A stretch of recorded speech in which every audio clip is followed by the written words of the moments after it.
Oh, man, on tonight's show, we have actor and comedian Bill Hader, and Hank himself is here, Mr. Dean Norris. I'm Chris Hardwick, and this is Talking Bad.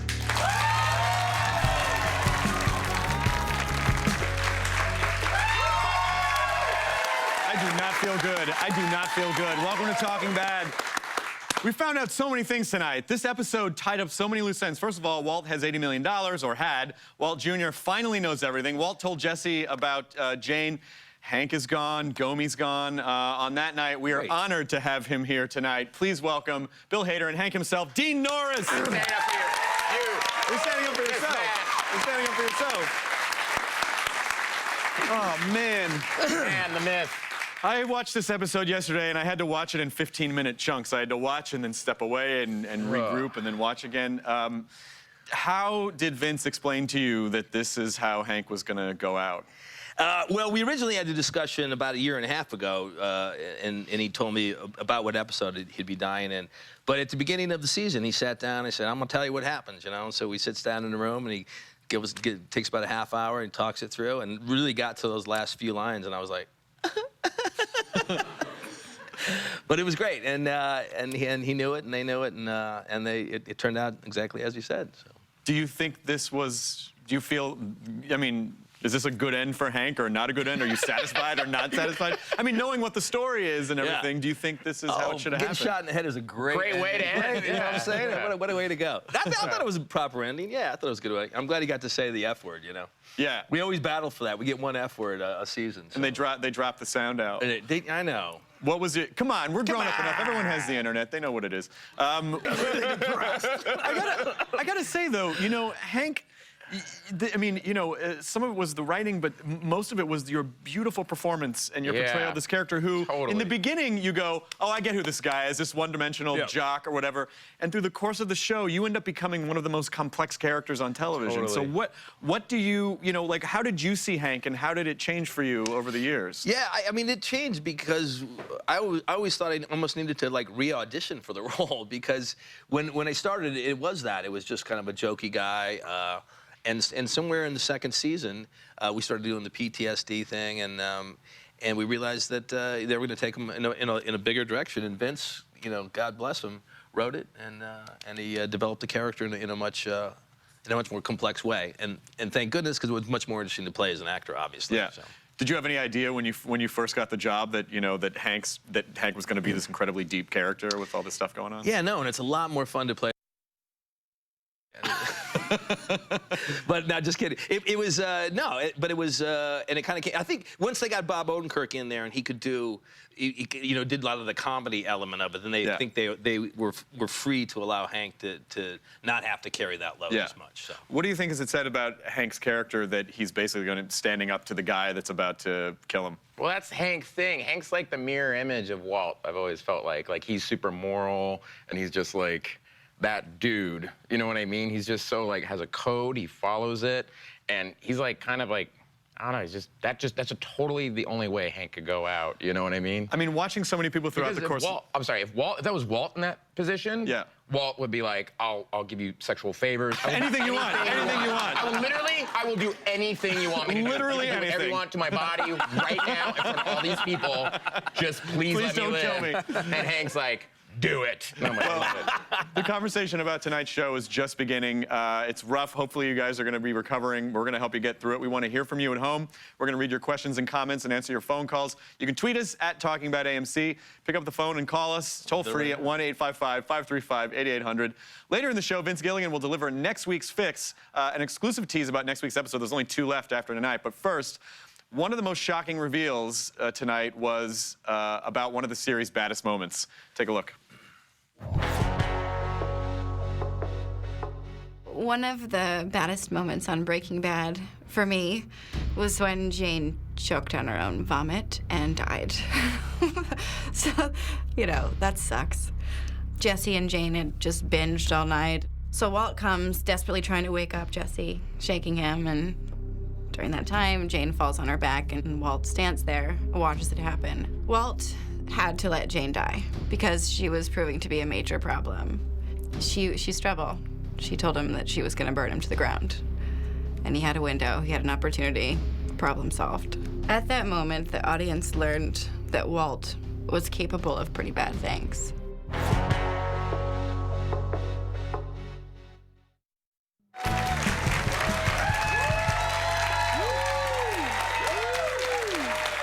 Come here, children. Come. Hugs. Welcome back to Talking Bad. I'm Chris Hardwick. I'm here with Bill Hader and Dean Norris. Why do you think Walt waited till that moment to tell Jesse about Jane? It just felt like one more little bit of... I kind of felt like Walt now, because he's so kind of superhumanly like intelligent, now he's like all emotion, and that just didn't make, do you know what I mean? He's just angry. Yeah. You know what I mean? So it's just like, I can't shoot you now. I can't watch you die, so I just want to like go for the jugular a little bit, because I'm so... That makes no sense. But there's no way he doesn't blame... I think he blames Jesse for Hank's death. If you hadn't worked with Hank, if you hadn't brought him here, if you hadn't led him here, this wouldn't have happened. Yeah. And so I think that's the moment of him saying, you took something from me, now I'm going to take something from you, basically. Right. And throw that last bit in there. That moment, so many loose ends got tied up in this episode. It was an amazing hour of television. If Walt Jr. hadn't pulled Walt off Skylar, what do you think would have happened? Do you think he would have... He was going for the throat. I know. He's a crazy man. I don't know.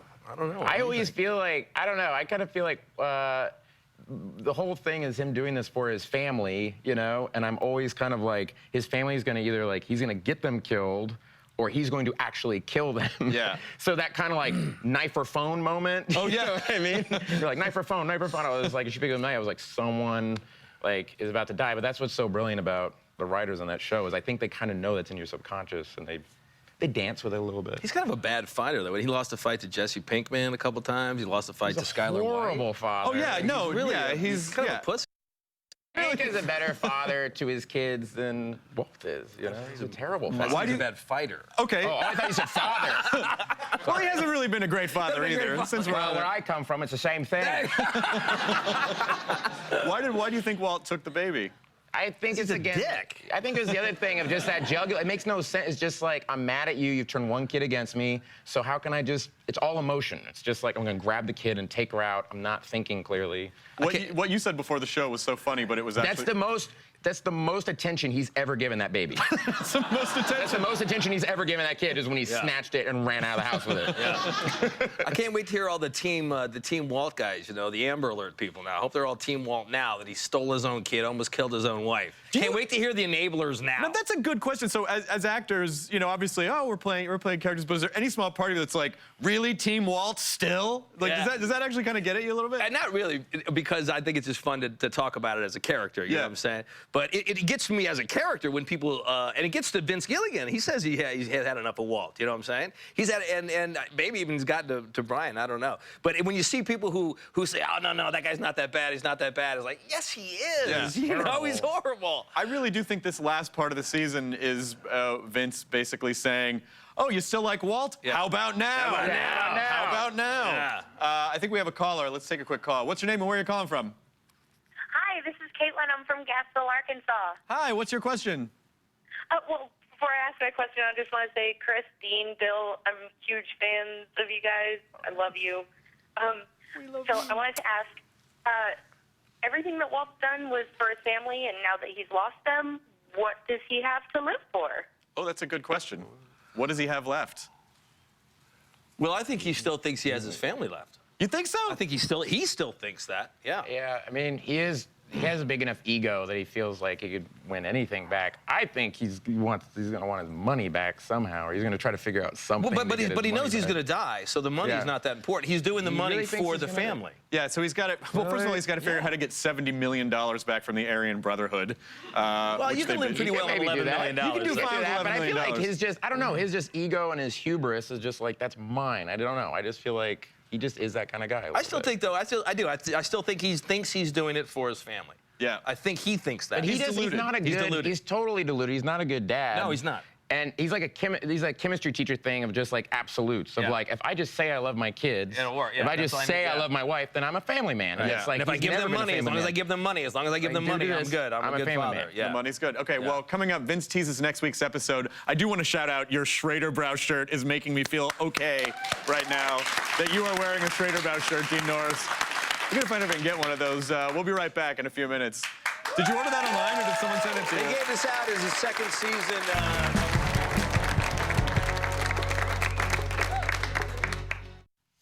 Welcome back to Talking Bad. I'm Chris Hardwick. Life was so much less complicated when Walt told Jesse the reaction has begun during their first cook in the RV. For Breaking Bad fans, it will never end. So sit back, relax, and respect the chemistry.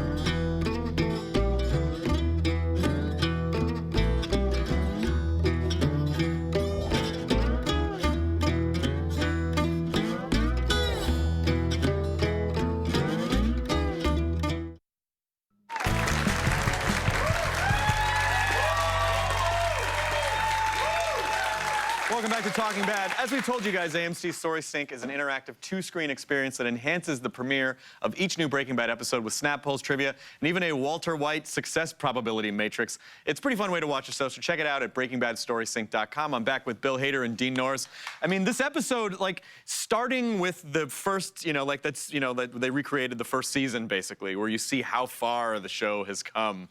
Just seeing the juxtaposition of that scene to now, it's just like how... Well, this episode's the episode that when you watch the pilot, you're thinking about what happened in tonight's episode. Yeah. Do you know what I mean? When I Yeah. watch the pilot, I'm like, wow, I wonder if it's ever going to hit the fan, you know what I mean? And it all did. crumbles. Yeah. And particularly, I don't want to gloss over the fact that Walt Jr.'s world has been completely shattered at this point. Do you think there's any symbolism by essentially both of Walt's sons, one being Jesse, the other being Walt Jr., turning him into the police?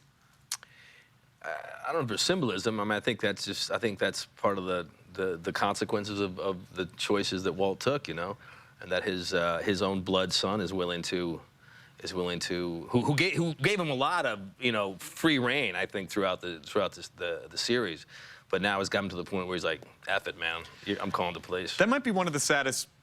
I mean, Yeah. like, one of the saddest moments in the show is basically watching Walt Jr.'s faith in his father disintegrate in an immediately. instant.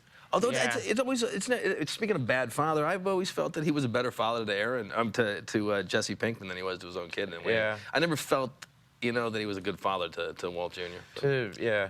And I felt like that moment, I mean, it was almost like where he's looking at them and he's shielding. It's like, I did all this, in my mind, I did all this for you guys. Yeah. And now look where it's at. Yeah. Do you know what I mean? He's just, I know, he's not, he thinks he's a good dad, but he's not. And he's not Heisenberg in that moment. Right. No. And I think he's Walter White, like, now. Like, he's just all just petty. Why do you think egotistical. because there were a couple theories here at the office, but when he why do you think he basically he says when he calls Skylar and says, are the police there? No, they're not here. And of course they're listening. And then he basically just fesses up to everything and then says, like, if you cross me, Hank crossed me and look what happened. What I initially thought, it was going to be a replay of, like, the video thing where he was going to implicate her. I initially was like, oh, he's going to be like, this was all your idea or whatever. But I think that was him, like, trying to not.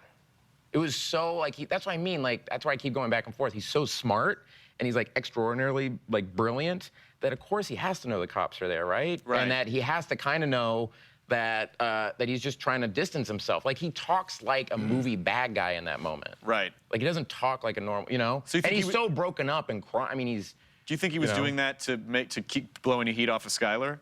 Well, I think that's what some people think. Yeah, and maybe that at the end of the day, that's what it's going to be. But I don't know. You hate Walter White. Dean Norris, you hate Walter White. As an audience member, I do hate Walter White. There's no question about it. Yeah, so this is a quick question from the audience. Ruby in the audience wants to know, what do you think Hank was thinking while hearing Walt plead for Hank's life?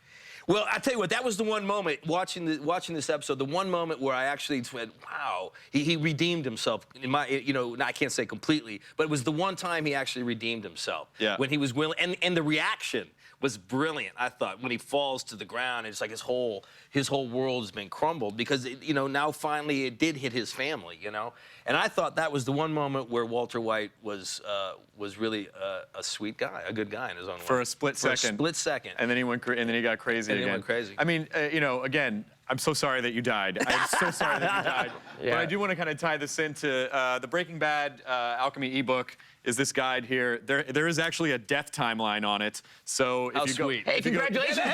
Congratulations. You but made it. every season you can see like I'm on the death line. who died and what episode they died in, and you died in this one, and I'm really sorry. I miss you already.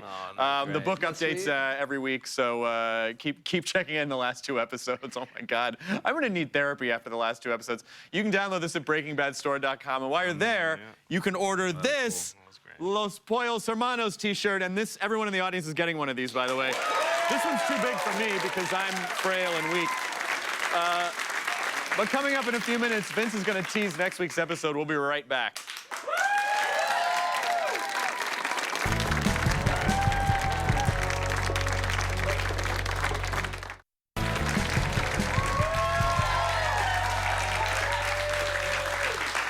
Welcome back to Talking Bad. We are here with Bill Hader and Dean Norris, who's helping us get through this tonight.